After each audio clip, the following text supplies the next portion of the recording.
Social Security is a surprisingly complex system. In this video, I'm going to answer some of the common questions that I've received.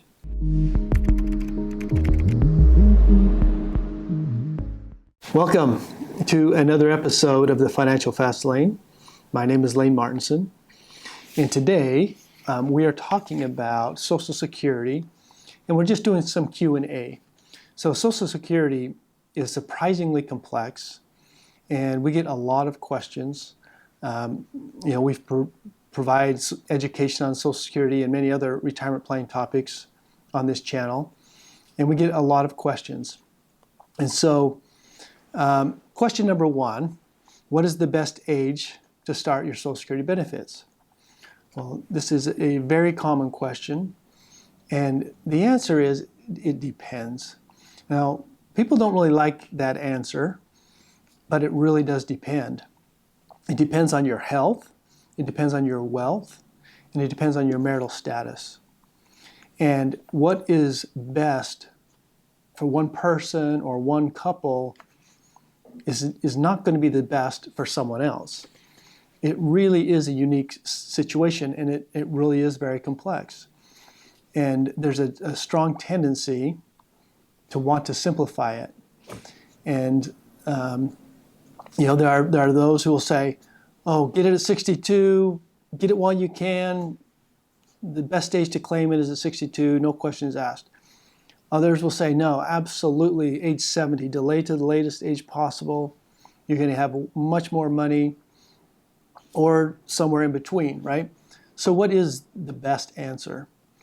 And a lot of it has to do with the difference between maximizing Social Security benefits, which everyone wants to do, versus optimizing your retirement income.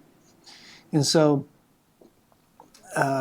if you have, there are situations where claiming early is going to make a lot of sense.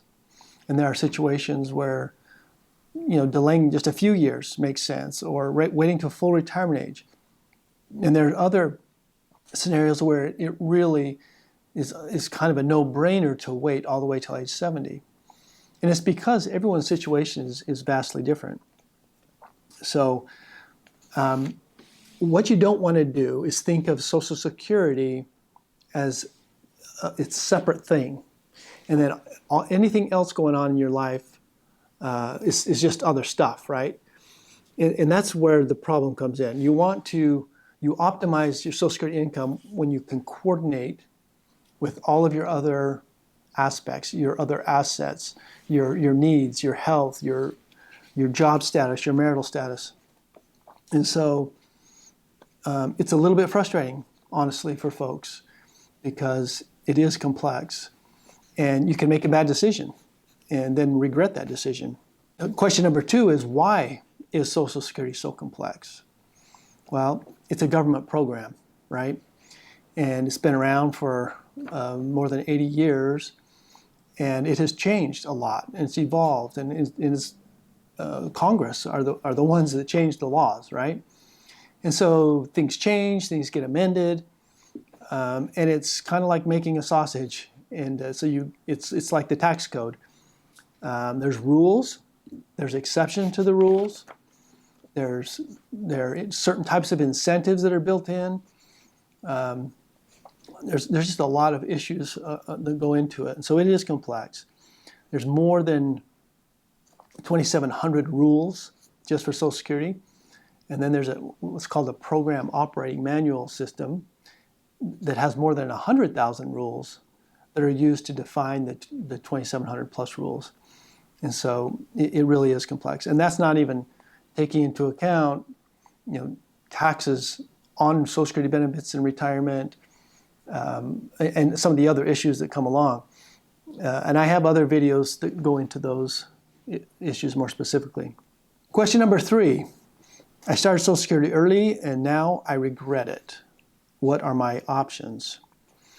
Okay, so if you start your Social Security benefits and then you realize, and you claimed early, and you realize that you maybe didn't do the best planning and you hadn't thought through everything, sometimes people would like to just have a do-over Well, surprisingly, the Social Security Administration actually allows you to do a do-over. You only get, but it has to be within the first 12 months of receiving benefits. And they require that you actually pay back any benefits that you've received, and you essentially undo it as if it never happened. And then you can earn delayed credits. You can have a different strategy. The other thing that you could consider is if you claim your Social Security benefits early and you've been claiming benefits longer than 12 months or paying back is not an option. Once you reach your full retirement age, you actually have the option to suspend your benefits. And so you could suspend them. Maybe you go back to work, take a job, or somehow live. But you can suspend them at full retirement age, and then they will earn those delayed credits of 8% per year. And then at any point, up to age 70, you could then turn on those benefits again, and they would be larger for the rest of your life. So that is one option. Question number 4, does it ever make sense to start Social Security at the earliest age possible of 62? Of course it does. There are many people that is the best option. So it's not, if you have a job and you're earning some income and you're going to continue to work, it rarely is it going to make sense to claim early because there's an earnings limit. And so, which comes with penalties, right? And so, and if you retire early prior to age 65, you also may have a health care issue because Medicare doesn't start until age 65. And so just waiting until Medicare starts is reason enough for a lot of people to not claim or to keep working at least till age 65. But depending on your health, depending on your marital status, claiming early can make a lot of sense. And it's not only that, but depending on your assets. If you have sizable or sufficient retirement assets, such as in a 401k, an IRA, maybe you have a pension, or maybe you have real estate income, you may be in a situation where starting early actually helps you preserve some of your other investments because you're able to let them continue to grow and over time, and because you don't need to pull as much out for income. Question number 5.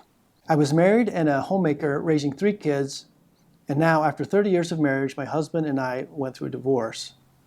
Can I claim a benefit from my ex-spouse's earnings record? Yes, but there are some rules around that. So the first rule of claiming on an ex-spouse benefit is that you do have to be married for at least 10 years, or had been married for 10 years. In this case, they were. Now, she couldn't, if they were of age to claim benefits right now they're considering it, they would have to be at least 62 before they could even consider it, right? And she could not claim if the ex-husband hasn't claimed for at least 2 years. So after a 2-year period, regardless if the ex-spouse has started his benefits or not, then she could claim and start her benefits off of his earnings record and get the spousal benefit. Now, if you get remarried, you are no longer eligible to claim off of an ex-spouse earnings record. Question number 6. I'm 71 and still working and plan to keep working for at least 4 more years. I have not started Social Security benefits yet. Is there an advantage for me to continue to delay Social Security to improve my earnings record? Now, this was a question I got just this week.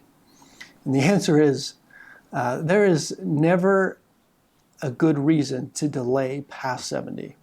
At that point, you're just losing money. And so this guy thought that there was some advantage to continuing to delay, but not past 70. You're just losing money. So he was 71. And so what I told him is you can go to Social Security and they will actually give you a retro back up to 6 months. So he could get 6 months of benefits in a lump sum and then start his benefits going forward. But because he had let a full year go past, there's 6 months of Social Security benefits that he could have received that he will never receive. So that retro happens, it'll only go back 6 months. And that's true. Let's say you were 68. And you're going to start your Social Security benefits. You could start them at that point, or you could go back 6 months and they'll give you a retro 6 months pay. And so it's as if you started your Social Security benefits 6 months before. So that's something that a lot of people don't realize. Question number 7 is, what is the cost of living adjustment in 2021? Well, we don't know yet because we're still in 2021. In 2020, the increase was 1.3%. In 2021, they're going to take the CPIW, the cost of living index for workers, the index, and they look at the third quarter. And so as I'm making this video, we're right in the middle of that. But we anticipate that the cost of living increase will be the highest it's been in easily over a decade. So it could easily be in 6% range, somewhere in there. But I don't know. I actually have another video where I go into explaining how the cost of living increases work, and you may want to check that one out. But those were some questions that we had in just the past week or so, and I hope you've learned something from this, and I look forward to seeing you in the next episode of the Financial Fast Lane.